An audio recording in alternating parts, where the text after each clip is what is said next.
C'est lui qui nous enverrons, que nous enverrons. Rokia Bassani est d'origine marocaine. Durant 17 ans, elle a vécu en Italie. Depuis maintenant 2 ans, elle habite en France. Alors pour mieux s'intégrer, Rokia apprend, ou plutôt revoit, ses bases de français. J'ai inscrit les cours de français parce que j'ai oublié un petit peu le français. Alors je parle l'italien, un petit peu l'anglais, c'est pas beaucoup parce que je l'ai oublié.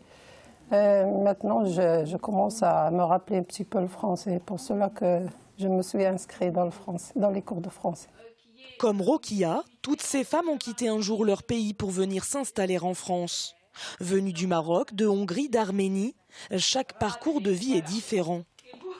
Ah, le poisson rouge. Lila Khelifati est arrivée, elle, en 2013. Elle a quitté l'Algérie pour des raisons politiques et médicales.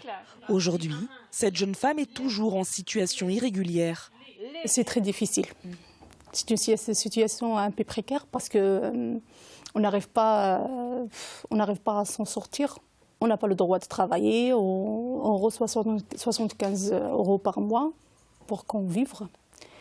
Et comme moi, j'apprends le français je suis dans une situation pour avoir des connaissances pour défendre mes droits. Et si aujourd'hui ces femmes sont arrivées à un si bon niveau de français, c'est grâce en partie à la CIMAD, une association qui a pour but avant tout de venir en aide aux migrants, réfugiés et demandeurs d'asile. Au niveau de la CIMAD, on essaye d'avoir les primo-arrivants.